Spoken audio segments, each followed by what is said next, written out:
Film bermula dari seorang pengurus vampir Cina bernama Mancoy yang tengah memberikan sesajen dupa di kamar mayat.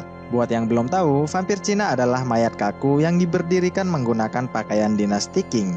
Mancoy juga menjaga agar api di depan vampir itu tetap hidup, karena kalau mati, maka vampir-vampir ini akan berkeliaran menghisap darah manusia. Saat sedang memberi dupa di depan peti, Mancoy menyadari ada sekelebat bayangan di belakangnya. Lalu Mancoy mendatanginya, dan tiba-tiba saja Mancoy diserang oleh vampir. Mancoy kabur dengan panik. Saat terpojok, barulah ketahuan bahwa vampir ini adalah Choseng, kawannya yang sedang menyamar. Karena api vampir tadi telah padam, maka kedelapan vampir itu pun bangkit untuk menghisap darah mereka berdua. Sudah pasti saja Mancoy dan Choseng kabur melapor pada sang guru yang bernama Gao. Lantas, Guru Gao dan Pendeta Tao pun menuju ke TKP. Mereka berdua melukai jarinya dulu, untuk kemudian menotok dahi si vampir agar mematung kembali. Usai membereskan semuanya, para vampir ini diberi kertas mantra di dahinya agar bisa dituntun kembali. Dan Pendeta Tao pun menggiring mereka menuju tempat yang semestinya. Keesokan paginya, Guru Gao mengajak Mancoy memenuhi undangan dari Tuan Yam. Setibanya di sana dan duduk bersama Tuan Yam, datang pula lah putri ayu Tuan Yam bernama Ting Ting.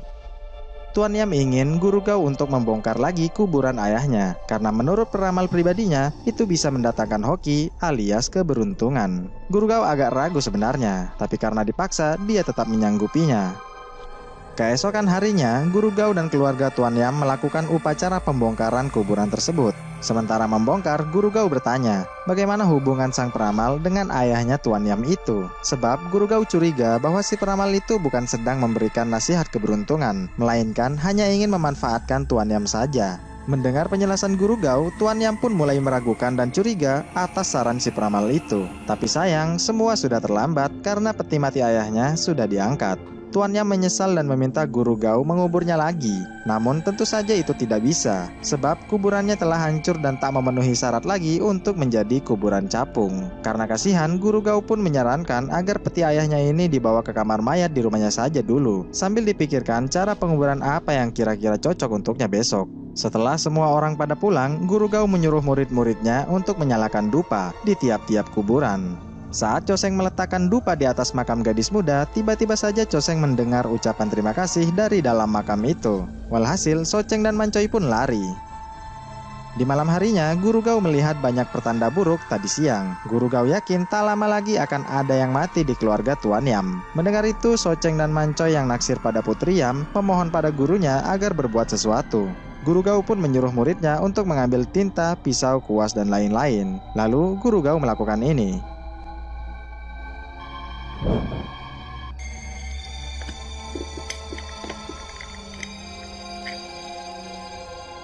Guru Gao menyuruh muridnya untuk membuat garis-garis di seluruh peti tanpa terkecuali, menggunakan cairan sakti itu. Guru Gao takut mayat ini dulu matinya tidak ikhlas, karena kalau betul, maka dia akan menjadi vampir penghisap darah. Setelah itu, Choseng dan Mancoy sempat bercanda, dan insiden ini pun terjadi.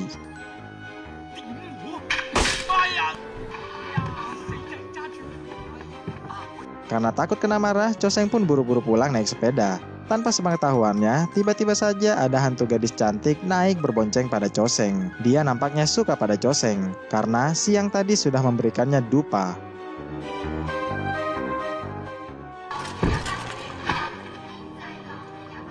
Karena kejedot, hantu ini pun menghilang. Di sisi lain, di kamar mayat, Ayah Yam mencoba keluar dari bawah peti. Tapi dia gagal karena kesetrum garis mantra itu. Namun, Ayah Yam terus mencoba mendobraknya hingga pada akhirnya peti itu pun meledak. Kemudian Ayah Yam pun pergi ke rumah Tuan Yam untuk membunuhnya. Keesokan paginya, rumah Tuan Yam dipenuhi orang-orang dan polisi. Lalu, kepala polisi bernama Wai menenangkan Ting Ting dan berjanji akan menangkap tersangkanya. Si Wai ini naksir berat sama Ting Ting, padahal mereka itu sepupuan. Tak lama, Guru Gao datang untuk melihat jenazah Tuan Yam. Sadar ada luka cakar di lehernya, Guru Gao menyuruh kedua muridnya untuk mengecek keberadaan mayat Ayah Yam di kamar mayat. Kemudian, ada seorang yang bertanya apa penyebab kematian Tuan Yam. Secara spontan, Guru Gao menjawab bahwa Tuan Yam terbunuh karena cakaran di lehernya. Melihat jari Guru Gao berkuku panjang, tanpa pertimbangan si Wai pun langsung menuduh Guru Gao sebagai pembunuhnya. Saat hendak digelandang ke penjara, kedua muridnya datang dan bilang bahwa mayat Ayah Yam hilang bahkan petinya pun ikut pecah. Guru Gao mohon izin pada Si Wai untuk berbicara dengan kedua muridnya sebentar. Guru Gao menyuruh Cho Seng untuk membawa peralatan vampir ke penjara nanti malam. Sedangkan Man Choi disuruh untuk mengawal Ting Ting putri Tuan Yam. Karena Tuan Yam dibunuh oleh vampir, maka secara otomatis dia juga akan berubah jadi vampir. Di malam harinya, di penjara, Si Wai memaksa Guru Gao untuk mengaku. Si Wai menancapkan besi panas bertuliskan preman ke perut Guru Gao. Tapi bohong, itu cuma simulasi. Lalu Guru Gao dimasukkan ke dalam sel. Si Wai minta besok subuh Guru Gao sudah harus mengakuinya. Sendirian di penjara, Guru Gao mengeluarkan kepalanya untuk mengecek apakah Tuan Yam sudah berubah atau belum. Tapi sayang, kepalanya tersangkut di jeruji besi. Tak lama Cho Seng pun datang dan mengeluarkan kepala gurunya itu. Kemudian Cho Seng menyerahkan seluruh peralatan vampir gurunya. Di saat yang bersamaan, Cho Seng melihat Tuan Yam bangkit dan menjadi vampir. Sontak saja, Guru Gao pun menyuruh Cho Seng untuk menempelkan kertas mantra ini ke dahinya. Meski takut, Cho Seng tetap menyanggupinya. Dengan bersusah payah, akhirnya kertas itu pun tertempel di dahinya. Dan secara otomatis vampir Tuan Yam pun mematung. Mendengar ada keributan, Si Wai masuk lagi. Walhasil Cho Seng pun bersembunyi. Si Wai dan anak buahnya membaringkan lagi mayat pamannya itu. Lalu mengetahui ada yang bersembunyi, Si Wai pun menyuruh anak buahnya untuk keluar. Si Wai girang karena mendapatkan mangsa yang terjebak. Si Wai juga tak sengaja mencabut kertas mantra pamannya itu. Saat Si Wai hendak beraksi, kemudian inilah yang terjadi.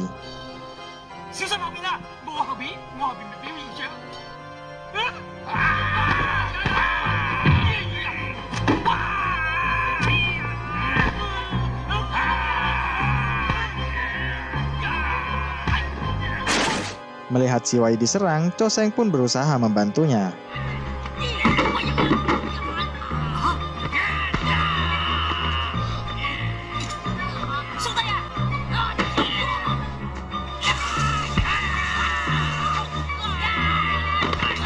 Si Wai kembali diserang. Dia melempar kunci penjara agar Guru Gao menolongnya. Namun kepala Guru Gao tersangkut lagi.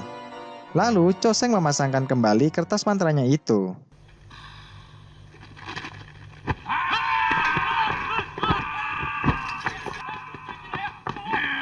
Berhasil keluar dari penjara, Guru Gao pun melancarkan aksinya.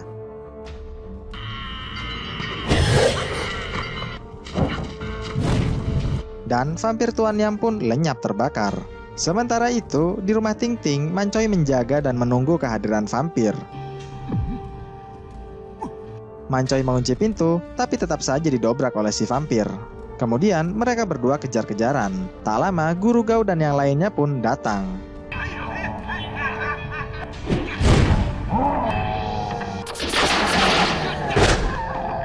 Vampir yang kewalahan pun memutuskan untuk kabur.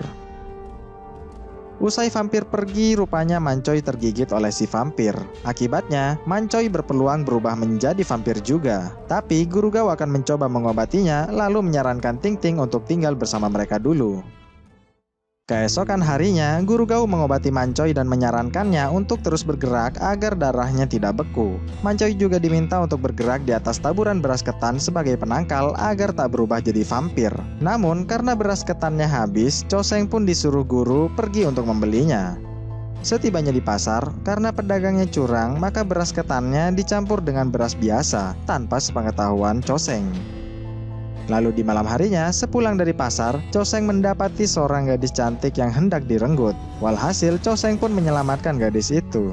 Ternyata gadis itu adalah hantu yang kejedot di awal-awal tadi. Dia bernama Si Yuyu. Si Yuyu lalu mengajak Cho Seng ke rumahnya. Dia memberi Cho Seng minuman yang telah tercampur tongkat ali. Setelah nafsu Cho Seng berkobar, mereka berdua pun melakukan aksi perkembangbiakan.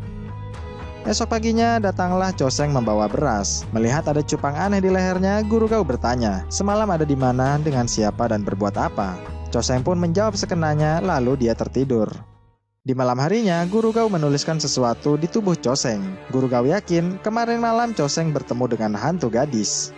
Bangun dari tidur panjangnya, Cho Seng mohon izin pulang ke rumah. Guru Gao pun mengizinkannya dan diam-diam membuntutinya. Ternyata Cho Seng kembali lagi ke rumah Si Yuyu. Saat hendak berpelukan, tiba-tiba saja Si Yuyu terpental akibat tulisan mantra Guru Gao di tubuh Cho Seng. Lantas Cho Seng pun menghapusnya. Sementara itu, Guru Gao mencoba melihat wujud asli Si Yuyu. Selanjutnya, Guru Gao memandikan pusakanya dengan cahaya bulan purnama. Saat Choseng dibuat tidur, Guru Gao masuk dan pertarungan pun terjadi. Karena kewalahan, Xiuyu pun membangunkan Choseng dan menyihir penglihatannya. Walhasil, Choseng pun marah. Dia tak sadar bahwa yang dipukulinya adalah sang guru. Singkat cerita, Xiuyu berhasil meloloskan diri diiringi dengan badai lokal yang sangat dahsyat. Saat badai usai, Choseng menganggap dirinya sedang bermimpi. Lantas, Guru Gao pun menggamparnya. Setibanya di rumah, Guru Gao ngomel pada kedua muridnya yang gak guna itu. Guru Gao pun berniat untuk membasmi Xiuyu jika dia berani datang ke rumah ini. Guru Gao mengawal di depan, sedangkan Choseng dan Mancoy ada di dalam. Mancoy pun panik saat jari-jari tangannya mulai tumbuh kuku layaknya vampir. Di waktu yang sama, Guru Gao mulai merasakan kehadiran Xiuyu, dan pertarungan pun terjadi. Sementara itu, Mancoy yang sudah jadi hampir hendak menyerang Choseng. Mendengar suara teriakan Choseng, Xiuyu pun menolongnya. Tapi tetap saja Guru Gao menyerangnya. Saat hendak membunuhnya, Choseng melarangnya karena Xiuyu telah menyelamatkan nyawanya. Walhasil, Guru Gao pun melepaskannya. Kemudian, Guru Gao masuk menangani Mancoy. Dia heran kenapa ketannya tidak manjur. Setelah dicek, barulah terungkap bahwa ketan ini sudah tercampur dengan beras biasa. Keesokan harinya, saat sedang merawat Mancoy yang mulai sembuh, tiba-tiba saja si Wei datang melapor bahwa vampir itu sudah masuk ke desa. Lantas, bergegaslah Guru Gao ke lokasi tanpa ditemani murid-muridnya.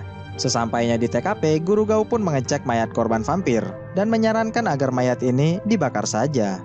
Sementara itu, para murid yang sedang menyiapkan pertahanan tiba-tiba saja kedatangan vampir Ayahyam. Mereka langsung masuk ke dalam. Dan tak lama, Guru Gao dan si Wei datang. Mengetahui vampir telah datang, Guru Gao menyuruh Choseng untuk ikut, sedangkan si Wei dan Mancoy menjaga Ting Ting di dalam rumah.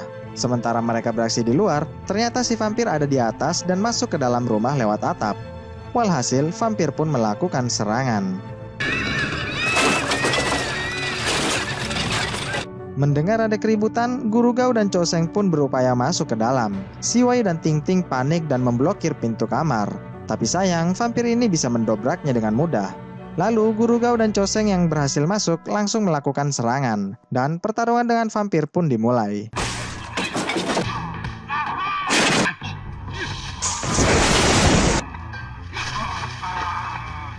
Di tengah keributan, si Wei membuka pintu agar mereka semua bisa kabur.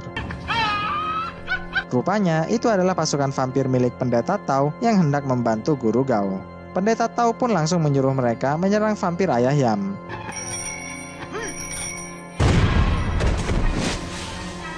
Tapi sayangnya, vampir-vampir ini tetap kalah juga.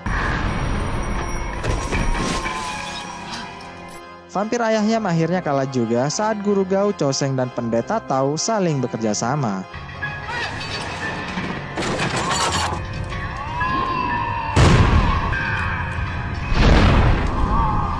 Film pun berakhir dengan adegan vampir Ayahyam yang terbakar hebat hingga lenyap.